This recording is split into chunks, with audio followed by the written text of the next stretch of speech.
everybody. I'm going to take part in Share a Million Stories by reading Roald Dahl The Twits.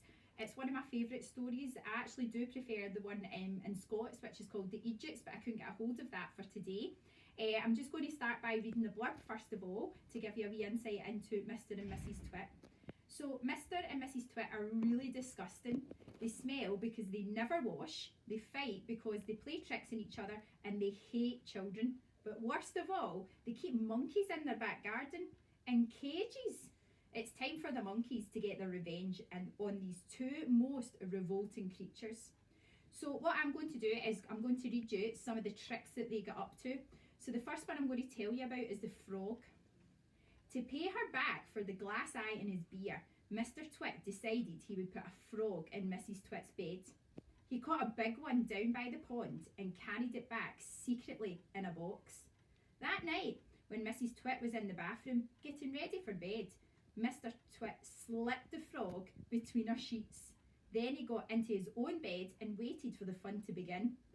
Mrs Twit came back and climbed into her bed and put out the light. She lay there in the dark, scratching her tummy. Her tummy was itching. Dirty old hags like her always have itchy tummies. Then, all at once, she felt something cold and slimy crawling all over her feet. She screamed. "What's the matter with you?" Mr Twit said. "Help!" screamed Mrs Twit, bouncing about. "There's something in my bed." "I'll bet it's that giant skillywiggler I saw on the floor just now," Mr Twit said. "That what?" screamed Mrs Twit. "I tried to kill it, but it got away," Mr Twit said. "It's got teeth like screwdrivers."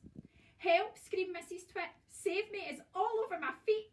"It'll bite off your toes," said Mr Twit. Mrs Twit fainted. Mr Twit got out of bed and fetched a jug of cold water. He poured the water over Mrs Twit's head to revive her. The frog crawled up from under the sheets to get near the water. It started jumping about in her pillow. Frogs love water. This one was having a good time. When Mrs Twit came to, the frog had just jumped in her face. This is not a nice thing to happen to anyone in bed at night. She screamed again. "By golly, it is a giant skillywiggler," Mr Twit said. "It'll bite your nose off." Mrs Twit leapt out of bed and flew downstairs and spent the night on the sofa. The frog went to sleep in her pillow.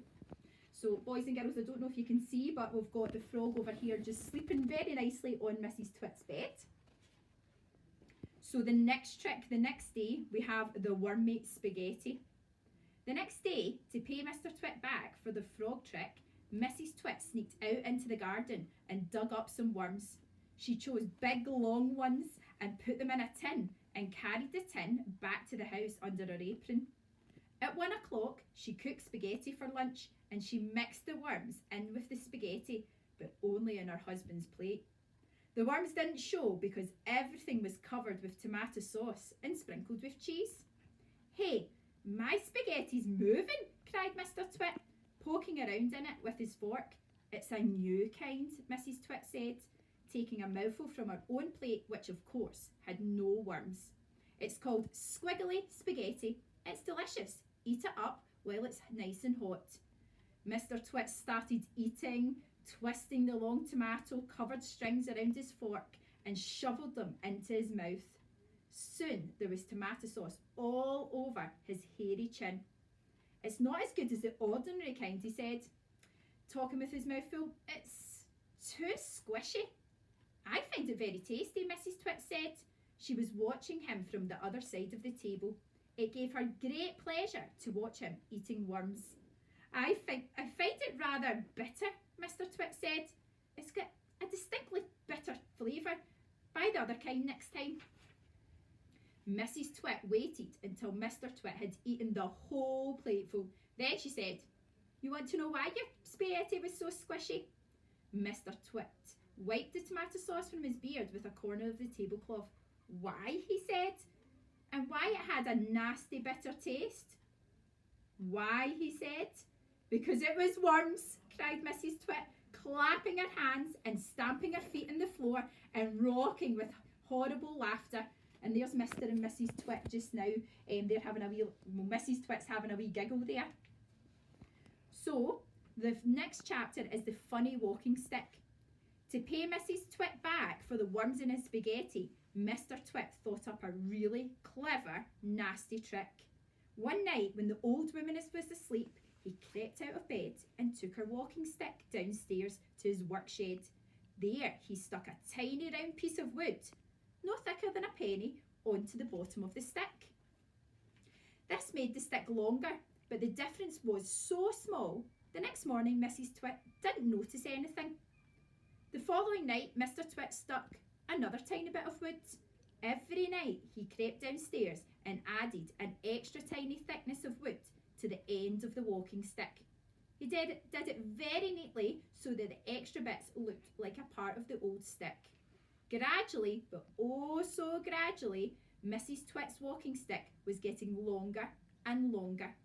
Now, when something is growing very slowly, it's almost impossible to notice it happening. You yourself, for example, are actually growing taller every day that goes by. But you wouldn't think it, would you? It's happening so slowly, you can't even notice it from one week to the next. It was the same with Mrs. Twit's walking stick. It was all so slow and gradual that she didn't notice how long it was getting, even when it was halfway up her shoulder. That stick's too long for you, Mr. Twit said to her one day. Why, so it is, Mrs. Twit said, looking at her stick. I've had a feeling there was something wrong, but I couldn't for the life of me think what it was. There's something wrong, all right, Mr. Twit said, beginning to enjoy himself. What can have happened? Mrs. Twit said, staring at her old walking stick. It must suddenly have grown longer. Don't be a fool, Mr. Twit said. How can a walking stick possibly grow longer? It's made of dead wood, isn't it? Dead wood can't grow. Then what on earth has happened? Cried Mrs. Twit. It's not the stick, it's you, said Mr. Twit, grinning horribly. It's you that's getting shorter. I've been noticing it for some time now. That's not true, cried Mrs. Twit. You're shrinking, woman, said Mr. Twit. It's not possible. Oh, yes, it jolly well is, said Mr. Twit. You're shrinking fast. You're shrinking dangerously fast. Why, you must have shrunk at least 1 foot in the last few days. Never, she cried. Of course you have. Take a look at your stick, you old goat, and see how much you've shrunk in comparison. You've got the shrinks. That's what you've got. You've got the dreaded shrinks. Mrs. Twit began to feel so terribly she had to sit down. And that's her a picture of her sitting in the stool. So, boys and girls, if you want to find out more about what the Twits have been up to, you need to read the story, okay? Thank you very much for listening.